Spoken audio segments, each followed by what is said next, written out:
Yeah, well, Adrian, my friend, we've had an opportunity now to spend the last few days out here in Browns Bay. In what is the district of this area? I believe, if I'm not mistaken, we're still in the Strathcona Regional District. Strathcona. Yep, but we're kind of halfway between Campbell River and Sayward. Yeah, it is a very beautiful area, actually. It's the bay out here is phenomenal. The beach.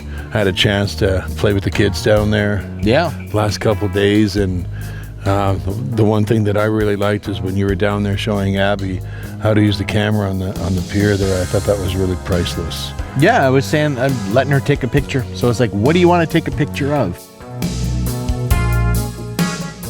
The campground is really nice too. Would have been nice to have a few more trees. Yeah, that's about the only criticism I would have would be a distinct lack of shade. Yeah. But other than that, very much enjoying it here. The scenery is breathtaking. Oh, it is. And it's very quiet here at night too, I noticed. It is, yeah. Yeah, it's not too bad. And it cools down quite comfortably, so that's been nice. No, oh, is that what you are? Is that what's on your face? You were drawing on your face? Yeah. Okay, you know what? Come on, let's go. Try to wipe away the evidence. Come on, follow me. Let's get your face washed. Isn't that nice? There.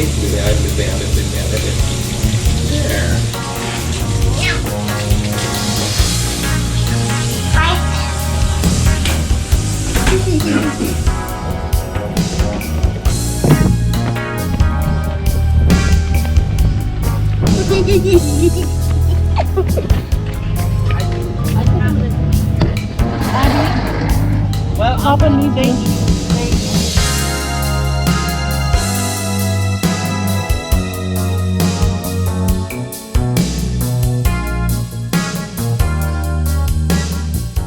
Yeah, well, we came here for the reason of camping out, spending time, family, friends, and you guys are family. I have the privilege of you guys raising Chelsea's little girls, and you guys are doing a phenomenal job, by the way, on that, and I'm really pleased on how well those girls, they're very well behaved, and they're typical little girls, but, they could have been,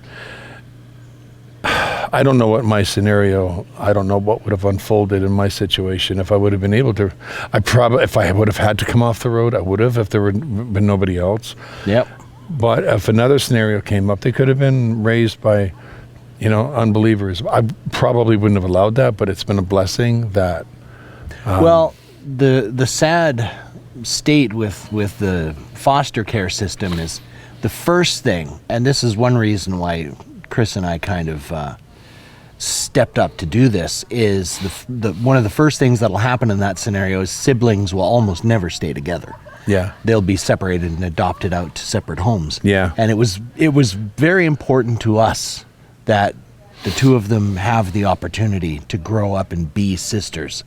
And also in the fact that we were as connected to your family as we were, that we wanted to make sure that access to the family would readily be there. Yeah. Yeah, and you know what? I think that's one of the reasons why, the main reason why we're doing this video right now. We wanted to share our testimony as friends and how God brought us together for the big outcome of what he has now, so fortunately planned in yours and Kristen's life, of raising those little girls, after a terrible tragedy with Chelsea. And this is the main reason why this testimony is so important. It just goes to show how far back God went. Yeah. To reach us, to bring us together as friends.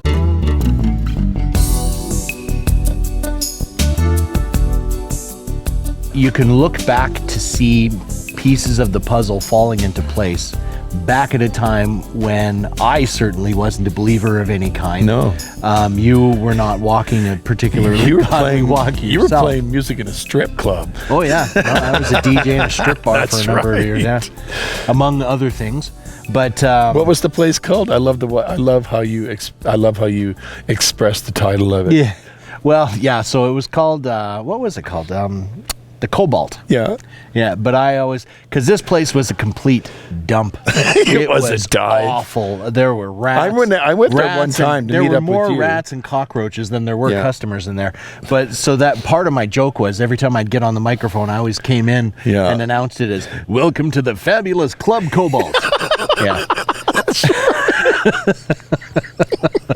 You probably had the guys at the desk or whatever it is they do for, and they sit at a bar and I guess the girls do their dancing. The bartender They're is probably looking over like, where is he from? The bartender enjoyed it. I don't know if the owner did, but Woo, that's funny.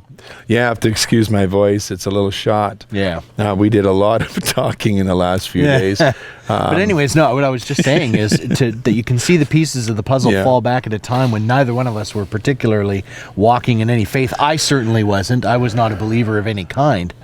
And I was a believer, that but we I really were- wasn't practicing it No. as I should. Yeah. I was still a Catholic at that time. Yeah. Well, and my family is it is a Roman Catholic family, but I'm not aware really of anybody that's practicing in my family. Nobody. Yeah. So, yeah, very disconnected there. But not only that it was in that kind of a state, but also that the things that brought us together were also not particularly godly. Just not that they were ungodly per se, but going to broadcasting school and then doing an 80s music show and Yeah. all of these things that, despite the fact that there wasn't a close walking relationship with God, he Yeah. was still with us because I think he was lining it all Yeah. up for what was to come. We met in 1992. Yep. We both enrolled in broadcasting school, which was funny. There's so much to laugh about that situation. 1992 we meet where I guess there was only one class and we were in it together Yeah. for that semester. And I don't know how many people were in the class. I think there must have been about 25 people in the class. Yeah, I would say somewhere around Yeah. So. there. And we were the oddballs of the classroom. We were definitely. And I think 2 or 3 classes went by where basic instruction. And then, of course, the one day came where we made history in that school. It all kind of started. You brought it. I actually forgot this, but you brought it up just when we were talking before. It was John Buchanan who gave us the first assignment. So they had 2 booths in the school. Yeah. And we hadn't connected at this point. We were just happened to be assigned into the 2 booths at the same time. So I'm in one, you're in the other. You were in the stereo booth. I was in the mono booth. We just And happened to book these booths at the same time. Yeah, and we were both doing our thing, and I don't even know exactly how it started. I But think we were both in our separate booths. We were doing our thing. Yeah. And we were like, kind of looking at each other, and we could Click. see there was like an ability to open communication. yeah, to between link the 2 booths together. Yeah. So we did, Yeah. and we just It's like, started hey, talking. How you doing there? Good. You want to do this together? Okay. Yeah, sure. Let's I go can't for it. remember exactly what happened. Yeah, it was something like that, but it really started as happenstance Yeah. in a way. But very quickly, we saw that there was a real on-air chemistry Oh, between us. We really bounced off each other really well, and It was scary, the instant chemistry we had. yeah. And I think a lot of the other students even recognized that because we became very popular with the other students very quickly. Not so popular with the teachers because we very often didn't really follow the rule book. I don't think Jerry O'Day liked us very much. He was one of the No. instructors, and I think the other ones liked us, but it's like you're not doing it properly. But they thought we were entertaining. But Jerry O'Day, yeah, for whatever reason, he I just think maybe he thought we were cocky, right? And like, look at these 2 hot shots or whatever. arrogant, not taking it seriously. But how we were having fun. We were enjoying the moment. Yeah. And that one moment there, we were playing. We linked the booths together. We were playing Led Zeppelin backwards and and everything, and cutting songs off in the middle of it. Vinyl, And then vinyl, Jerry. still vinyl in those Yeah, days. that's we were right. playing LPs. That's right. And Jerry O'Day comes up to the window and. Yeah, just to hear that tuk, tuk, tuk, tuk, and see the cut off the air. Hi. Yeah. Nice to see you. Yeah. Hey, Jerry, how you doing? Yeah. But I know for a fact, because I had a number of students like in the video class, because the building was 2 or 3 floors, and when you would go in for your booth time, they had an in-house radio station. So Yeah. everything you did in the booth was broadcast throughout the building. And that there were people that came in, even on their days off, when they were not scheduled to be there doing classes of any kind, they would see we were scheduled to be on the air, on the in-house station, and they would come into school just to hear us on the air. We would even book time early before the class even started. Yeah. Yep. Yeah. We were serious about it. Oh, yeah. Let's make a big thing out of this. Yep. Yeah. So I was given a privilege of voicing one of the school commercials. Did you know that? No. Well, yeah, they did a commercial for the school, Right. and they asked me if I would voice it. So they had me go down to the studio downstairs, the big studio mic, and I voiced it. Yeah. And then it ended up on TV. I never got a nickel for it. No, but you've always had a very natural, real radio voice. Not now. Well, I think I got a little bit of laryngitis.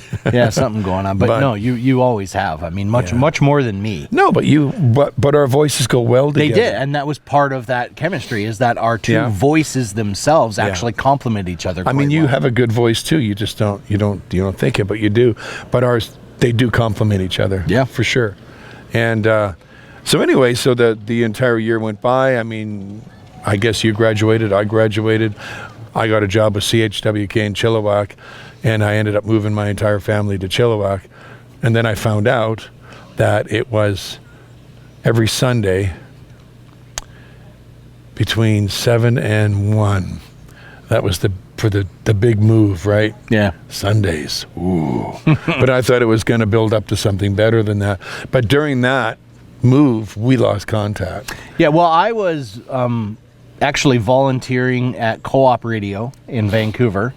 And Oh, yeah, that's another thing. We did some of that, too. no, I was volunteering at Co-op Radio in Vancouver, and I was volunteering for Shaw Cable on their community television channel. Right. So I was doing some camera work there, but I was mostly audio mixing. Predominantly audio.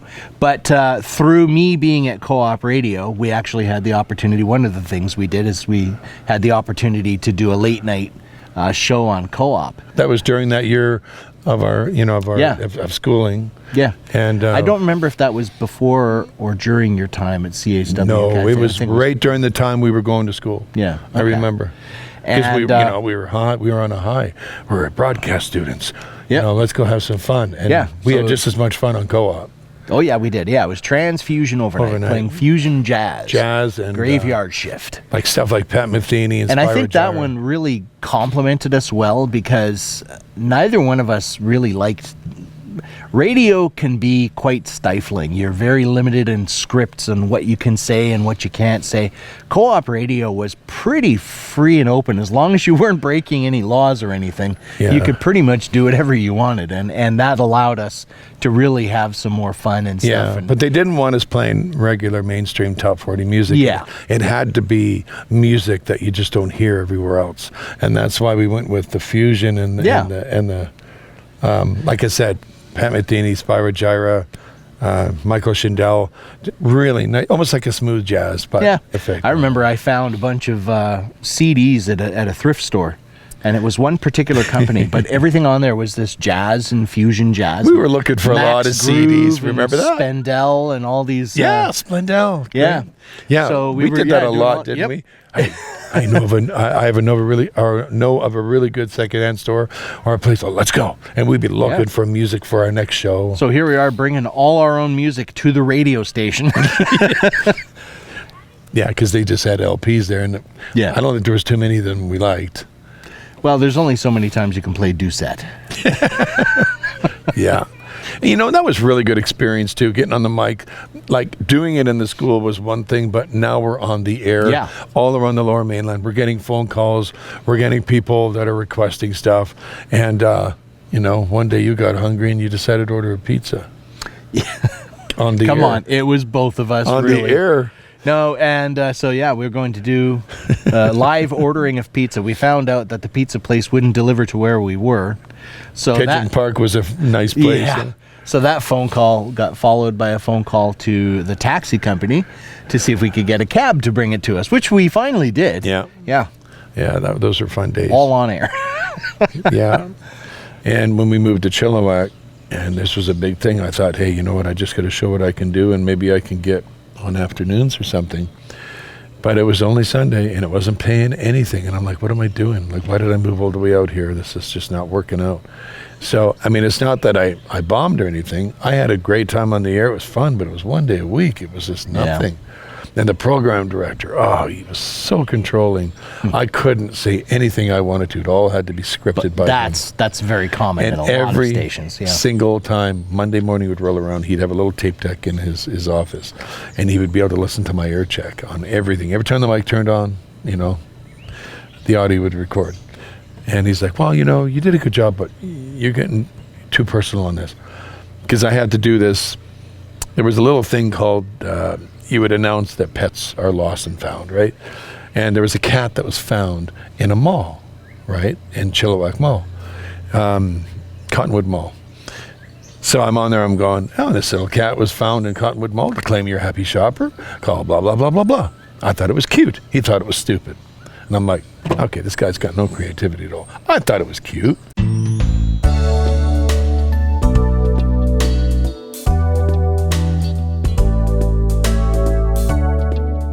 As for me, I decided to move back to the Lower Mainland and just did security work for a while. And then ended up moving out to Abbotsford and got into computers. And when I got my first computer in 2000, I think it was, I discovered Cool Edit. This editing software where you can do anything. I'm like, I just discovered a gold mine, because I used to do this stuff with reel-to-reel. Tape splicing. Yep. Now I can do this all on a computer. And everything changed. You were doing that stuff all the way back to when you were like 12 years old or something, right? Yeah. Yeah. Yeah, so we moved to Surrey. I became a security guard there. I went to security guard school. I don't know why, but I guess you had to do that to get the license.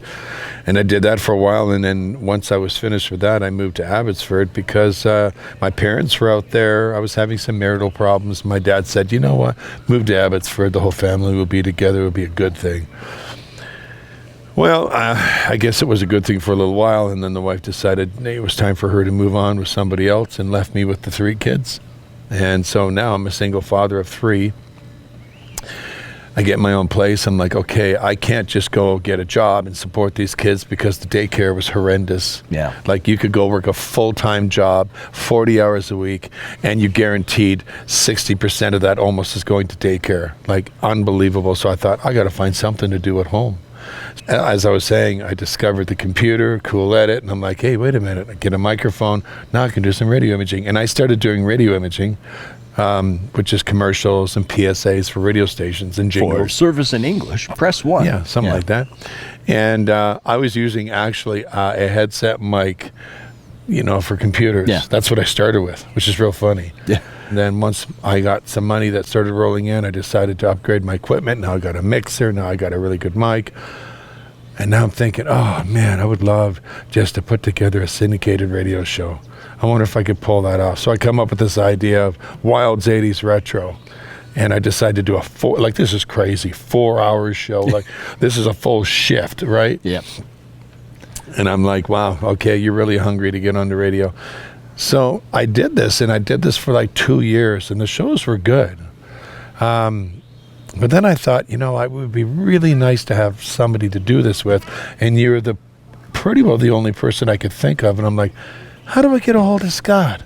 How do I get a hold of this guy? It had been a number of years at that point since we'd seen each other. Yeah, and I'm like, the chances of running into him or whatever is going to be next to nil, but I got to try. And then I remembered your dad, Larry Lacuya, and I'm like, okay, so I'm looking up on the computer trying to find Yellow Pages.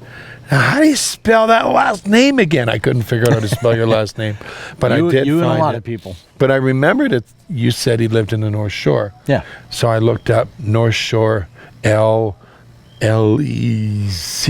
whatever, and finally it popped up, and I found him. And then I remember calling him. I says, yeah, Are you Scott's dad? Yeah. And you worked at Co-op Radio or went to Columbia Academy and Co-op Radio? Oh, yeah. I got to get a hold of him. So, Yeah.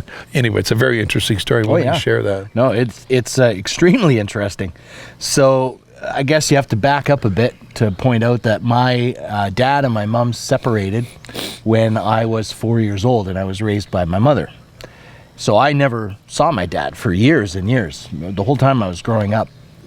In fact, I didn't see him again until, around 19, 20 years old. Basically, he gets in touch with me. He'd like to meet. We get together just as friends, have coffee. We start hanging out a little bit, trying to build a bit of a relationship. He decides to enroll himself just on his own, initiative to go to Columbia Academy. I see him going to Columbia Academy, and it piques my interest to do the same thing. So this is all happening in a fairly short period of time. I go to Columbia Academy. This is where I meet you because I've just recently reconnected with him.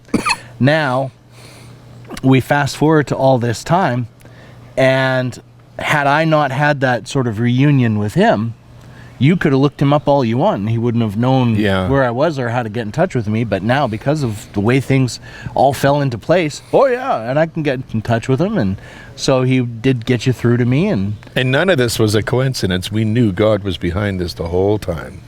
I didn't see it at the time, but I look back on it in hindsight, and I totally see him at work in all of this.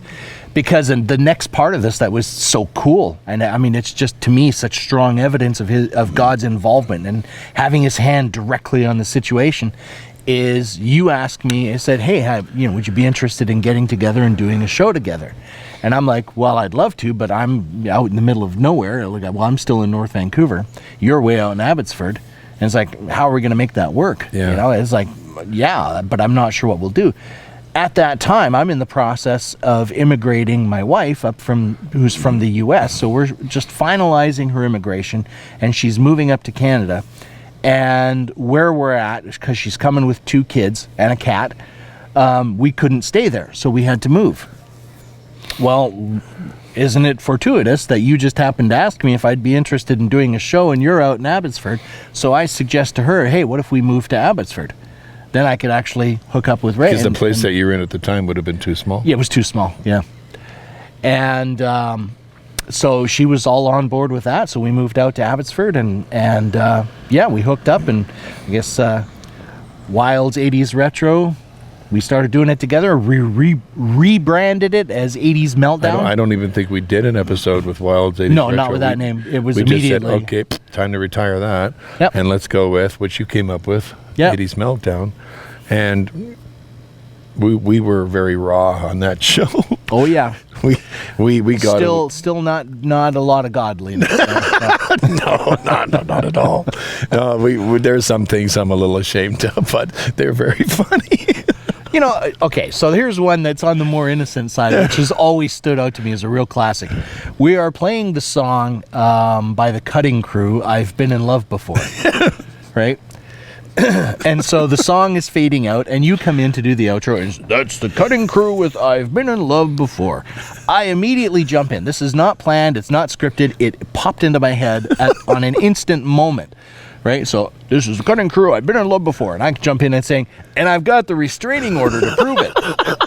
No, really, it was love. Yeah, and that's the kind of stuff that we did. Yeah, a lot of our stuff was ad-libbed. Yeah. And we did a lot of that. Oh, yeah. Yeah, I got the restraining order. I forgot about that one. Yeah, it's funny. Yeah, no, we had that show on a lot of internet stations. We didn't really have it on any terrestrial stations while it was, or did we have one? We might have had the few. We had a few. Had a few of them. Yeah. I remember a couple episodes, and I don't dare repeat it now, on some things that we said on that show, and we had to make apologies. But I think a couple times it was pretty, funny.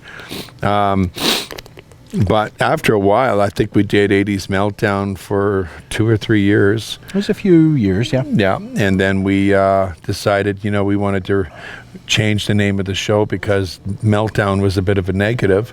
So came up with back to the 80s. And make it a little less adult oriented. Yeah. Make it a little more family And friendly. we made it much more professional. Yeah. I think Really that, polished it. Yeah, I think that, the 80s Meltdown thing was a breaking in period for us. It was. To sow our wild oats and get everything out into so. the open. I think and so. then the professionalism kicked in, right? Once we realized that, we really had some chemistry. It was really a good show. Well, by the time we were swapping over to back to the 80s, we actually had a pretty good assortment of internet stations that were carrying us. We had, I don't remember what it was, but it was several dozen terrestrial stations in places like Australia and The Armed Forces England. Radio Network. We had, the Canadian Forces Network broadcasting through most of Europe. That was really cool. It's like, okay, we need to really make this a little more pro. Let's polish it up. Yeah.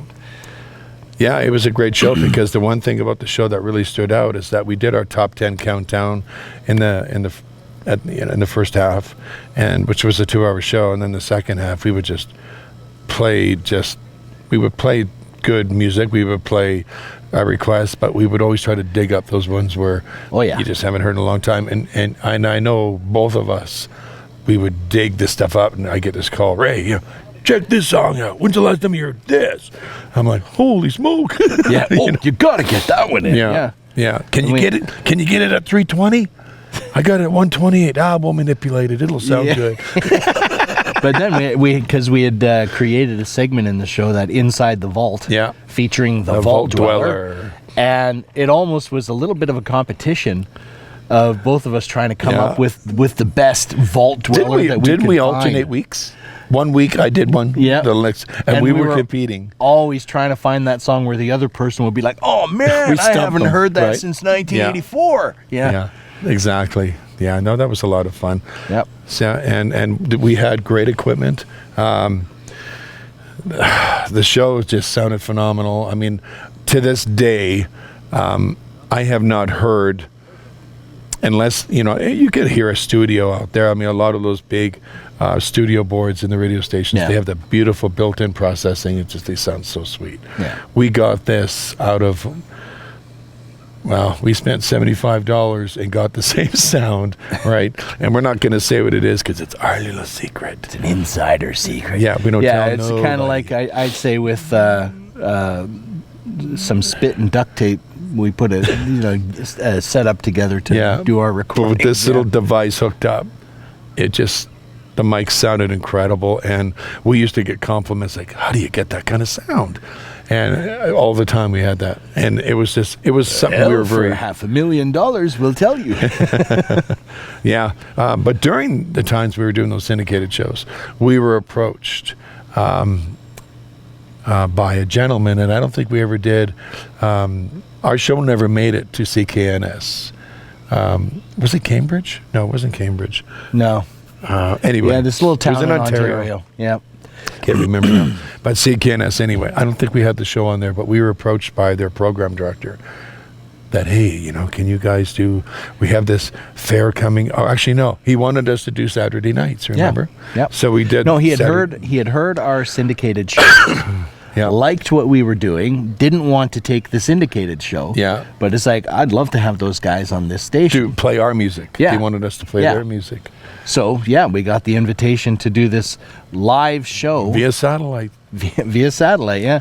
And to me, to this day, it seems surreal that they were having some community fair or carnival or something. That was one of the weekends they were having a fair. I mean, there was a lot of shows we did, but this one stands out. So we were doing this community fair or carnival, and we were on location at the fair. Yeah, even it was though being touted as we were live on location at this carnival. Yet here we are, 3,500 kilometers away on the other side of the country. Yeah. Broadcasting, which is kind of funny because I had flashbacks to back in the 80s. There was a show I used to watch via Much Music, which was Good Rockin' Tonight. Yeah, Terry David Mulligan. And they would simulcast it onto the local radio station. So you could put the video channel on Much Music, turn up the stereo, and then simulcast it on your stereo. Yeah. And it was like, here we are doing something very similar. Yeah. Yeah, it was funny. And I wonder how many people that were at that fair that were looking for that booth. Where are those guys? Where are those guys? I wanted to say hi to them. But you know what's amazing? The thing that was so unique, I think we did Did we do like 6 different episodes, 6 weeks? And how long was each one? Were they like 4 hours? They were 3 or 4 hours, yeah. Yeah, they were long. Yeah. Did we do like 4 to 6 weeks? I think it was something like that. Okay. Yeah. We still have that stuff. And all of those were completely ad-libbed. Yeah. Every one of them were ad-libbed. And the thing is, I have to agree that that is probably some of the best stuff we've ever done together. Because when we were doing the 80s show, we would make mistakes. You know, we did our editing, but this was live. Yeah. Right? Yeah, this was live. You know, we were all in on this. No and tape it's like, delay. no, you can't afford to make any mistakes. And the thing is, every single one of those shows went so smooth. Afterwards, we would go listen to it, and I'm like, you got to be kidding me.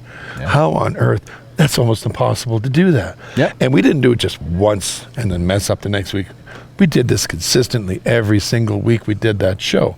And it was just because of the chemistry we had. And when that on-air light came on and we knew we were live, it was not an option to mess up. Yeah. And that's another thing that we both connected. Like, we could have really been really good on the mic together, but we both had that professionalism where, you know, if I ran out of something to say, you'd come up with something. Or if you ran out of something, I would bring something up. We just did it so well together. It was seamless. Yeah, and I would have to admit that's probably some of the best stuff we ever did together. Yep. Yeah. But, you know, the music, the 80s music and everything was good. I mean, it was fun, but it really wasn't something we wanted to continue. Well, at least I felt on my heart, because I was trying to draw closer to God. I was drifting away from God for a while, and then I got involved with talking with my sister in a Christian chat room, started reading my Bible again, and then I just felt this tug on my heart that, you know what, you got to get away from the secular music. And I'll tell you something, that was hard. Yeah. Because we invested so much time and money, and just, we had a good thing going, and I'm like... That's some great memories to doing it, you know? Yeah, and it was like... I just felt in my heart it was time to change this to Christian music, and I'm thinking, oh, I got to tell Scott this. He's not going to want to do this. And then I can't remember if I said it to you on the phone or if you came in one time and we sat down. Hey, thinking about... No, it was in person. Thinking about doing this. What do you think? Okay. As long as there's a microphone in front of him, you didn't care. Well, yeah, I mean, it's because it's not like I was opposed to Christianity or anything. I didn't, hate the idea. I had never been raised with it. It wasn't anything I ever really considered. Yeah. And when you brought up the idea, I mean, I'm thinking of it from the standpoint of, well, music's music. I enjoy doing the show. We really connect well. It's a lot of fun. And who cares what kind of music we're playing, right? Yeah. So I agreed to do it. And actually, so this is a big transition point for me, because there were 2 things that happened. First off was making the transition to, I don't know if we mentioned it, but the name of the show was Power Praise Radio. Making the transition to Power Praise. And there was also an evening we were sitting there, just on our own recreational time, and you had, I think it was an Xbox of some kind, and you had the NHL game. And we would kick back and just pick up our controllers, and we'd play a hockey game once in a while. Yeah. And I, at the point, had, as much as I didn't have a real faith background, I certainly wasn't afraid of using the name Jesus Christ. It was just in all the wrong ways. Yeah. And so here I am blurting out explicatives and whatnot, and you are like, oh, I wish you wouldn't do that. It's like nails down a chalkboard. I know. And it's you made some comment. I think it was nails down a chalkboard or something. Or no, you really made, it was a comment very close to, it's like, you're so close to being a Christian already. It's like you're doing a lot of what a Christian would do. You're just not a Christian. Yeah. And it's like, could you please stop doing that? Yeah. And that really stuck with me. And I was taking a chance, because a lot of people would be offended by that. Yep. And, I think for a moment I was trying to decide if I was offended or not. But then it was like... I was trying to find out. Yeah, Was I offended by that? Wait a minute here. But I thought, it's like, yeah, I kind of am. And if that's what being a Christian is, and, now I'm starting to think about it, and... Between that and a lot of the message that you'd get from the various Christian songs and what the kind of things they were singing about, having this relationship and, all these nice things, and it just really got me thinking. It's like, maybe this is something I should look into. And I decided, that I think I want to start going to church. And this was a radical one because now I had to bring this to my wife. Because neither one of us were believers at this point. We didn't meet as believers. We were not living as a couple as believers. Yeah, there was no Christianity per se in our house. So how did you feel when you thought, okay, how do I say this to her? Where do I say this? When do I say this to her? How is she going to react to this? No, it's like, how am I going to break this to her? Because I was positive she was just going to drop me like a hot potato and move back to California. It's like, how dare you? It's either that or you make the choice and say, Ray, sorry. Yeah, it's like, well, if I want to keep my marriage, we'll have to decline doing that. And to my sheer and utter amazement, she basically, I said, Chris, what would you think about the idea of like going to church? And I think I might want to try to learn more about this. And she's like, okay. It just absolutely floored me on that one. Yeah, that's There's awesome. a story there, but that one's for another video. Yeah, you know what? I'll tell you one of the things that was difficult about that transition from back to the 80s to Power Praise. And Power Praise was an independent show that we did, but we did play the odd known Christian song, but a lot of it was specializing on independent artists because we found a lot of independent music that was amazing. Oh, yeah. And we were also somewhat sponsored by Christian Music Weekly or Christian Radio Weekly. Radio CRW. Weekly. Yeah, CRW. Yeah. And but the thing is, it was like, okay, we had the idea, we wanted to go to Power Praise. You had the okay, everything was working. I had the okay, and how do we now tell all these stations that we're canceling the show? Yeah, that's another one. We did get a lot of, what? Really? Are you kidding? This is a good thing. And it was like there was a little bit of resistance there. Oh, yeah. From what we wanted to do. Yep. But a lot of stations said, okay, well, we've got a lot of your shows archived. Can we continue to play them? Yeah, sure. Go for it. There really wasn't much we could do about it. No. So it's like, all right. You downloaded them illegally and saved them. Okay, go ahead. So anyway. Which is kind of funny because all these years later, occasionally you can still find stations online and stuff and hear an occasional Back to the 80s show. Yeah. Usually one of the specials that we did, but to this day, you can every once in a while. This week we're featuring the top 10 songs from the Global Inspirational Chart. Last week, we counted down the contemporary hits radio singles. Cloud Chase reached the top spot with their latest single, Who You Are. Now, this is a group that's going places fast, and after hearing them, you'll understand why. Before we get to this week's countdown, let's have a sneak peek at last week's top song.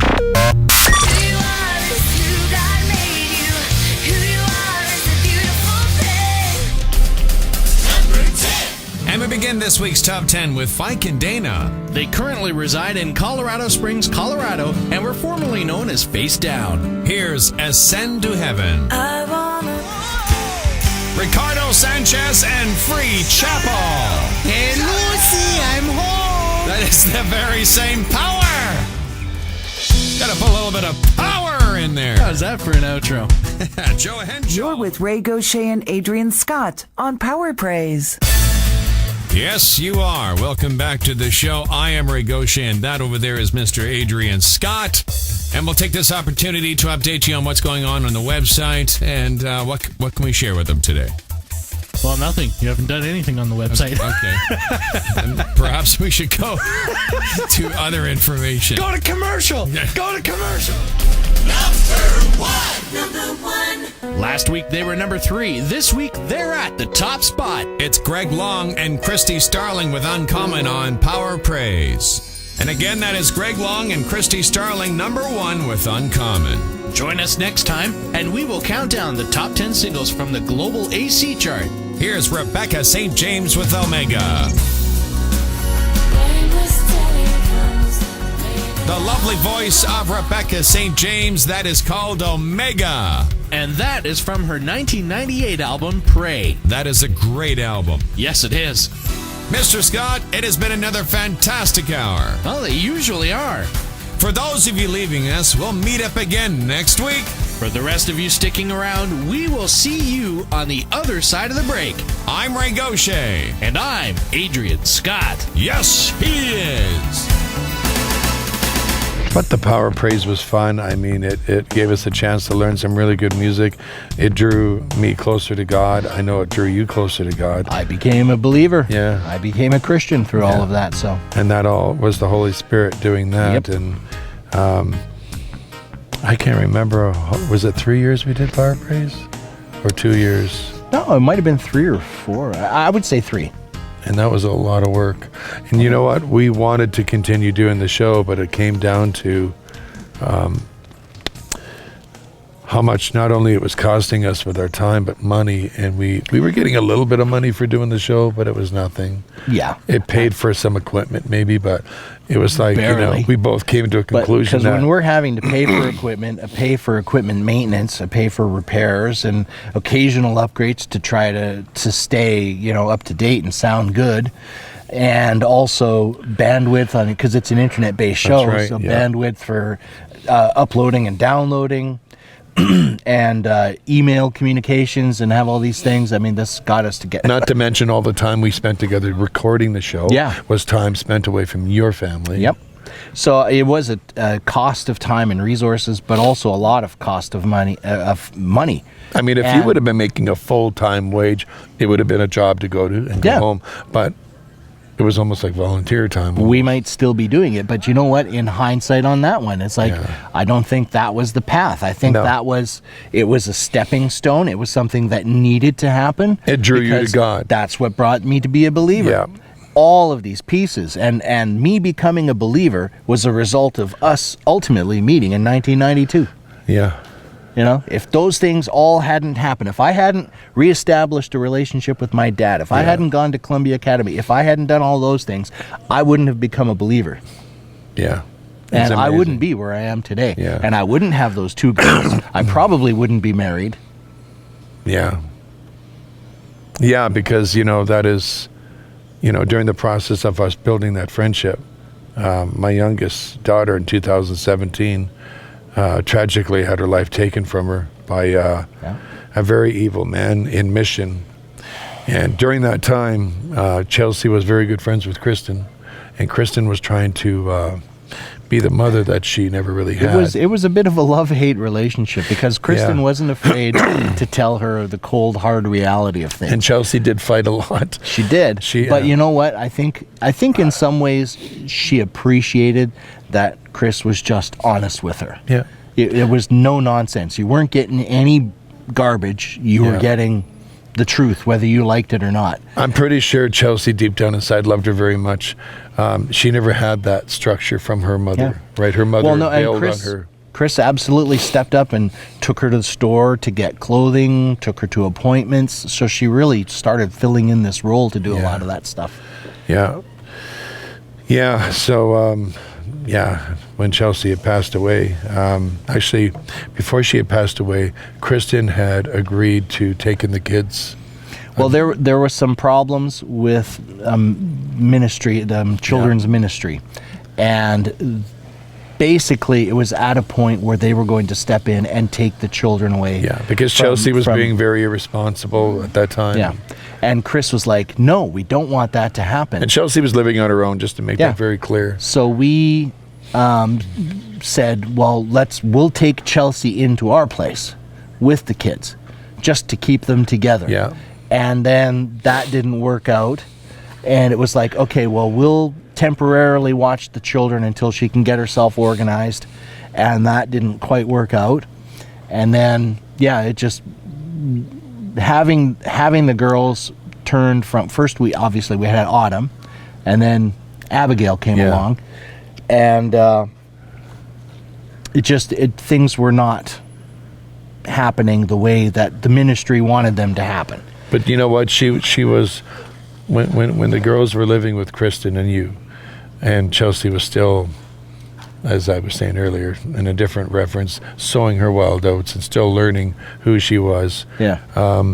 She was making progress. Oh, she was. She was making progress, and things are coming along. It's one reason why Chris and I were willing to keep going with this, because we had no intention on becoming full-time parents heading into our 50s, Yeah. And So, but we could see that improvement was happening there. It's like, okay, we'll hang in there. We'll stick it in there and give her an opportunity to get her act together. Yeah. And, you know, at that point, we'll be raising the kids. And at that point, we're already considering them ours because we are raising them. But it's like we could totally envision co-parenting. Yeah. So mom is there. We could be Nana and Papa, which we've always maintained. We are Nana and Papa. We've never referred to ourselves as mom and dad or anything like. We are Nana and Papa. We're happy to be that. Chelsea is mom.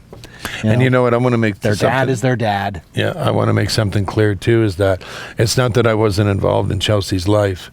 I was a truck driver out on the road full time, and a lot of the stuff that she was getting involved with, nobody ever told me anything. Yeah. I had no idea she was even in trouble half the time. No, and we could see people were sheltering me from this. We could see you trying to make an effort to be there, and she didn't, I think, always want that effort. So she kind of, I think, because the shielded lifestyle herself a little bit. the lifestyle, but she wasn't the only one doing that. No, but I think the lifestyle she was living, the things she was doing, it was hidden from me. I think she probably told a lot of people, don't tell my dad, because she didn't want me to think less of her. Yeah. And you know what? No, when I would right. come into town, I'd take her for a burger, buy her something, you know, whatever, hang out with her, and then be back on the road not knowing half of what she was even going through. And that's the part that frustrated neither me. did Chris or I. I mean, we had maybe a little bit of an idea, but we didn't know a lot of what was going on either. So. Yeah, or I would have stepped up to the plate and helped that girl, but I just didn't know. Nobody told me anything. And we would have told you had we known. So yeah. So unfortunately, like I said, 2017, she had passed away, and you guys, you know, obviously were stepping up to the plate to say, okay, we're going to be the caregiver of the kids. You went through the ministry regarding that. So are you still officially foster parents? No. It's actually kind of an interesting situation because they are Métis. Yeah. We are not allowed to adopt them because we are not Métis. Right. We actually deal with the Aboriginal Children's Ministry. We don't deal with the regular ministry because of all of that. And we're on a special agreement where we are the permanent guardians, but we're not the adoptive parents. It's interesting when I try to explain it to people. We just say, yeah, they're our foster kids. It's easier to say, but it's a bit more complicated than that. But they will remain with you. We are their permanent guardians until their adulthood. Yeah. Well, I couldn't see a better home for those girls because you guys have done a really amazing job. And this is one of the reasons why we're making this video, to show how incredible God is. You know, right from 1992 when we met, neither one of us even reading a Bible. No, and that's a whole other thing. Chelsea's not even born yet. No, but we have the opportunity to raise these girls with a godly background, so that they know the Bible, so that they know who the Father is, so that they know who Yeshua, who Jesus is, so they have that relationship or have that opportunity at that relationship, and they know all those things. Yeah. And none of that would be happening now if it wasn't for me getting back together with my dad, going to Columbia Academy in 1992 and meeting you. All of those things. This is something that's a span of over 25, 30 years leading up to where we are now. And, you know, it doesn't end there. When we stopped doing Power Praise, I started doing truck driving, 10 years. Yeah. And you continued to work at the post office, and I know that you've always had it in the back of your head that you still always wanted to do something with video or radio or something. Yeah. And then 2 years ago, my friend Sean McGill and myself, we decided to put together Truth and Testimony, which is a channel where we share the gospel. We share the gospel of Yeshua on this channel. Testimonies of others, which we're still working on doing, and just something unique. And I thought to myself, you know what, I know that you've been a lot involved with the Hebrew teachings, and I know you still have that heart, that love in you for that, to contribute something. So that's, when I asked, hey, would you like to get involved with this and do this? And I can't remember exactly how that unfolded. Well, as I recall, you were actually told me, it said that you'd created this channel with Sean. Yeah. and you'd started doing some videos, but it kind of fizzled out. You both have extremely busy schedules. Yeah. It's hard to get together.